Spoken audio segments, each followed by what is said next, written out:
Muito bem, para terminar o programa dessa semana, nesse último bloco, nós estamos recebendo o Celso Arruda. Celso, estávamos com saudade do amigo aí.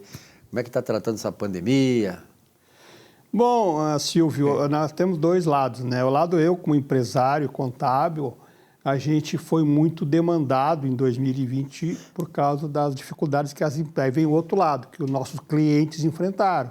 Porque essa pandemia realmente, com essa questão de abre e fecha, afetou muito a questão empresarial, tu sabe disso, tu é um jornalista que atua muito na área econômica, né?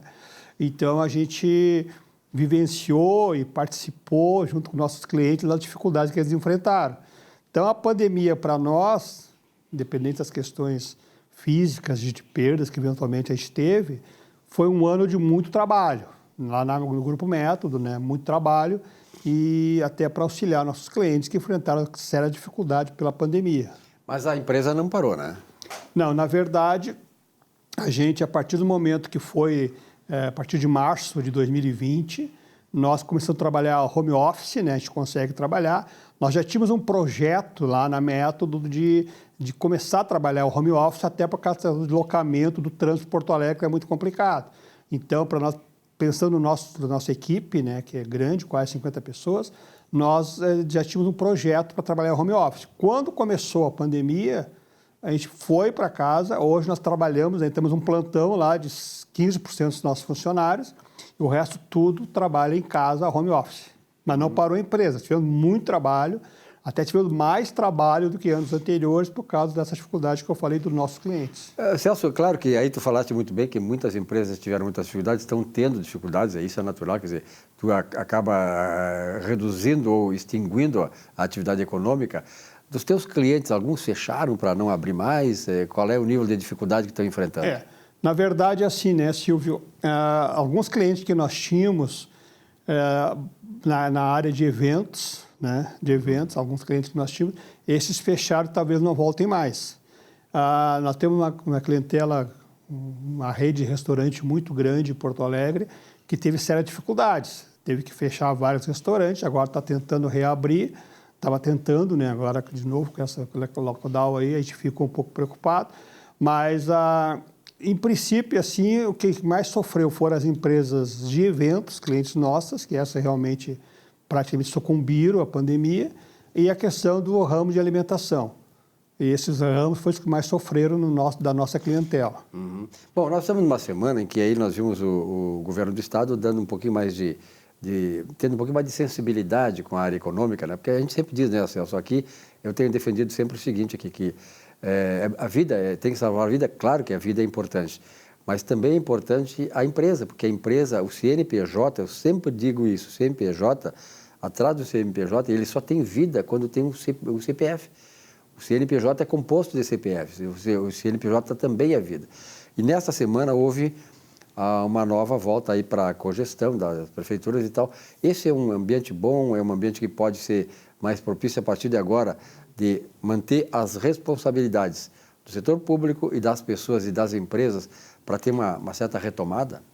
Sim, né, Silvio, está provado, né, que a questão da economia fechar ou abrir lojas, né, isso, embora algumas pessoas digam que tem um grande reflexo, teve reflexo no aumento dessa crise que nós estamos vivenciando, na verdade não é bem isso. Eu entendo que se tu abrir a economia, abrir comércio, a indústria trabalha normalmente, mas o comércio com responsabilidade, com todos os cuidados, é possível sim compatibilizar a proteção à saúde com a atividade econômica.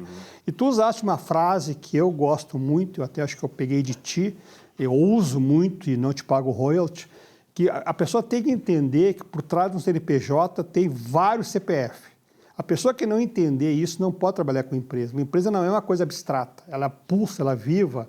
Como diz uma consultoria que nós temos lá, uma empresa é um bicho vivo, ele se movimenta, ele é formado por pessoas. Então essa tua frase ela é muito bonita, muito interessante. E quem não tiver essa visão, que por trás do CNPJ tem vários CPS, sonhos e realizações, ele não consegue entender o que é uma empresa e o que é ser empresário no Brasil, que é muito mais complicado do que no resto do mundo. Até porque a insegurança jurídica hoje é é uma espada de Damocles sobre o empresariado. Quer dizer, hoje a confiança do mercado está abalada exatamente pela insegurança jurídica. Mas, Celso, vamos ter coisas boas também, porque, na verdade, né, nesse momento a gente tem que tentar trazer coisas boas que existem por aí. Por exemplo, aliás, em janeiro desse ano agora, segundo o Ministério da Economia, o Brasil teve 260 mil empregos a mais do que desempregos. Ou seja, é uma situação que não é ideal e tal, mas de qualquer maneira mostra que, apesar de tudo, né, Celso, a economia está resistindo. Por exemplo, o ano passado o Brasil caiu 4,1% no PIB e a previsão lá no meio da pandemia era que íamos cair entre 9% a 10%. Quer dizer, há uma, digamos assim, uma força maior da economia, a economia começa a reagir, quer dizer, ela é uma economia forte, a economia brasileira, apesar de tudo, né? Na verdade, né, Silvio, é muito bem colocado por ti, pelo seguinte, porque a perspectiva que se desenhava no início da pandemia ela era muito dramática. Finalizado o ano, bem que tu acabaste de falar, os estudos de economia mostram que o ano não foi tão ruim quanto esperava que seria, né? Eu acho que alguns setores tiveram ganho no ano passado de produtividade. Acho que as empresas, e aí eu aposto muito na gestão empresarial, elas vivenciaram a crise de maneira muito intensa. E o empresário brasileiro, ele é muito criativo, ele é muito capaz. Então, eu acho que digamos assim, essa queda menor, essa queda no PIB menor do que era esperada, deve-se muito à adequação que os empresários fizeram nas suas empresas. E, concomitante a isso, eu entendo, sim, que a economia está reagindo. Tivemos agora, recentemente, a notícia que aqui no Rio Grande do Sul também, o crescimento de empregos com carteiras assinadas cresceu, quer dizer, que teve um crescimento, uma retomada, mais de 27 mil de pessoal com carteira assinada. Então, eu acredito que o empresário conseguiu se adequar, ele sempre se adequa, né, a isso, às dificuldades do dia a dia, e, ao mesmo tempo, eu acho que a economia, por si só, tem uma poupança interna, né? E aí é uma questão, me alongando um pouquinho, tá, Silvio, que é importante, que nós estamos chegando numa realidade econômica que os demais países do mundo todo têm, que é os bancos não remuneram mais o capital. Daí o pessoal tira o dinheiro do banco e aplica na produção, que é o ideal, é o mundo perfeito. Tem uma pessoa que trabalha muito com economia e no mundo todo é assim. No Brasil vivia-se muito de juros. E hoje não. Né? Era o ganho financeiro. O ganho financeiro. E o ganho financeiro ele não gera riquezas. O que gera é a produção. E hoje nós estamos vivenciando um momento assim que realmente a remuneração dos bancos, do capital é muito pequena, então as pessoas estão migrando para investimentos de produção. Isso é muito bom. Celso, a economia do Rio Grande do Sul, a brasileira caiu 4,1% do PIB no ano passado e a gaúcha saiu dados essa semana menos 7%. Apesar desse menos 7%, tu citaste aí muito bem que o Rio Grande do Sul ainda conseguiu ter um saldo positivo no número de empregos, né? E, naturalmente, por exemplo, a economia do Rio Grande do Sul desceu esse 7%, caiu com 7%, mas teve também uma queda brutal na agropecuária por causa da estiagem, quase 30%. A indústria cresceu negativamente 5,8% e os serviços também menos 4,8%. Quer dizer, apesar de tudo, a coisa está feia, mas muito em função da agropecuária. Na verdade, eu devo separar um pouquinho. Nós temos clientes nossos lá que trabalham no agronegócio. A pecuária, ano passado, foi muito bem. Nós tivemos realmente a nossa queda, tu tem toda a razão, foi decorrente da seca, foi a maior seca dos últimos 20 anos. Isso afetou muito o nosso carro-chefe, que é a soja, né? Que é as exportações. Cereais. Então, o que acontece? O agronegócio, ano passado, sofreu muito e ele hoje representa quase 30% da nossa economia, nosso PIB. É o carro-chefe, né? É o carro-chefe. Então, o que acontece? Essa queda, o ano passado, pela seca, ele não teve muita ligação com a pandemia. Eu concordo contigo, eu sou otimista também. Este ano as perspectivas é que não teremos seca, né, não tão séria, e o agronegócio vai reagir.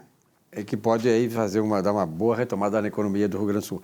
Bom, uma questão também importante, Celso, aproveitar a tua presença aqui, tem muita gente assim, eu vi, por exemplo, que 1,5 milhão de jovens, pessoas mais jovens, estão aplicando hoje no mercado de ações. O mercado de ações é importante porque, na verdade, quando você coloca dinheiro no mercado de ações, você está favorecendo aquelas empresas que têm negócios em bolsa de valores, principalmente no mercado primário, quando as empresas abrem o capital e vão lá se capitalizar. Esse também é um novo panorama econômico que dá um sustentáculo bom para a economia, né, Celso? Muito bem colocado. Realmente, o mercado acionário, o que é? Tu disse, só vou repetir, são ações colocadas pelas empresas, né? Onde elas se capitalizam. Onde se capitalizam. E é melhor ter acionista do que ter credor, né? No mundo todo, se tu estudar a economia americana, europeia, existe uma questão de bolsa de valores muito atuante. No Brasil, se trabalhava muito com a ideia da bolsa para especulação, aquela velha questão. E hoje eu concordo contigo, as empresas estão se capitalizando via bolsa de valores e isso é muito bom para a economia. E o empreendedor, aquele camarada que está querendo empreender agora, mesmo na pandemia, qual é a tua sugestão para ele? O cara que está um pequeno negócio, uma startup e tal, o cara está querendo criar e tal, porque muitos perderam o emprego, né? E a saída o que é? É ter uma CNPJ, ter uma pessoa jurídica. E, quer dizer, entrar também no mercado. Qual é a tua sugestão como contador e um cara experiente nessa área? Na verdade, assim, né, Silvio, existe um dado no Brasil que 70% das empresas morrem no primeiro ano, né? Então, o que o cara que vai empreender, a pessoa que vai empreender, que vai colocar o seu sonho no negócio, porque uma empresa é resultado de um sonho de uma pessoa, ou até por necessidade, que nem a pandemia. Em primeiro lugar, que ele tem um estudo do mercado que ele vai atuar, tá? Isso é importante, eu tenho que conhecer o que eu vou vender, o que eu vou oferecer como serviço. Se eu não conhecer, eu vou ser um aventureiro, a tendência de que dê errado é muito grande. Segunda questão, que eu tenho conhecimento da parte de legislação tributária no Brasil, que ela é muito complexa. O Brasil tem uma lei, além de ser uma carga pesada, ela é muito complicada. Então, que tenha um bom profissional da área contábil, da área do direito, que faça bons contratos e também que tenha um assessoramento na área de gestão financeira, porque às vezes tu tem uma pessoa que ele é muito bom naquilo que ele faz, mas a gestão financeira dele é ruim. Então, o que eu recomendo? Em primeiro lugar, tem que estudar o seu mercado. Se eu não conhecer, eu tenho que conhecer, tá? Tem que conhecer. Segunda questão, eu tenho que ter um bom respaldo contábil, fiscal e jurídico para que eu possa me garantir na minha atividade. A terceira questão, ter uma boa gestão financeira separando o que é o meu negócio da minha pessoa física. Eu não posso misturar.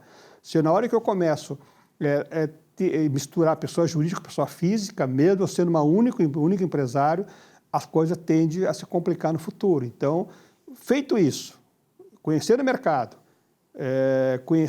ter uma boa assessoria contábil, fiscal e jurídica e ter uma gestão financeira adequada, a tendência de dar certo é muito maior, desculpe. O prazo para a entrega da declaração de imposto de renda esse ano, como nos anos anteriores, é 30 de abril. Há uma perspectiva de adiamento desse prazo em função da pandemia? Não. Aí sabe que até eu sempre brinco com a questão do adiamento. O pessoal sempre pergunta, vai ser adiado? Não. Então, o que corresponde assim? O ano passado foi um caso excepcional, foi adiado, o governo adiou para junho. Este ano não há a menor perspectiva de ser adiado. Por quê? Porque nós já estamos, infelizmente, acostumados com um novo normal, que se fala muito isso. Então, não há nenhuma perspectiva, é 30 de abril. Eu sempre recomendo, né, para todo mundo que as pessoas entreguem o quanto antes, até por uma questão que diz a Receita, quanto antes eu entregar, eu recebo minha restituição antes, se eu tiver restituição para... E é importante, então, que a pessoa se organize, procure o contador, ou ele mesmo faça, olhando as questões do programa, né? Tem algumas questões, esse ano, por exemplo, há uma discussão sobre o auxílio emergencial. O auxílio emergencial, quem recebeu e teve outras fontes de renda, ele tem que declarar. Por incrível que pareça, o auxílio emergencial foi considerado pela Receita como um rendimento tributável. Então, E vai dar confusão ainda, quem recebeu e não poderia receber. Além disso, né, Silvio? Mas eu digo assim, esse é um rendimento que ele teria que ser, ele vai ser tributável. Esse é o cuidado e depois os cuidados normais, da declaração, juntar documentos, mas o prazo, respondendo a tua pergunta, eu entendo que ele não será prorrogado. Não será prorrogado. Celso Arruda, muito obrigado pela tua presença aqui. Um grande abraço lá para a tua equipe, lá uma competente equipe da Método, né? Sim. E sucesso cada vez mais. Rapidinho, assim, 2 palavrinhas. Nosso time, o Grêmio, esse ano. Olha, meu amigo Silvio, o nosso time do Grêmio, um gremista, sempre fui, né, ganhando, eu estou na expectativa, eu não tenho, assim, grandes ilusões, eu acho que acabou um ciclo, né, e sempre os ciclos se renovam, né, eu espero que E eu só queria aproveitar, Silvio, tu não me perguntou, mas eu quero falar, preciso falar.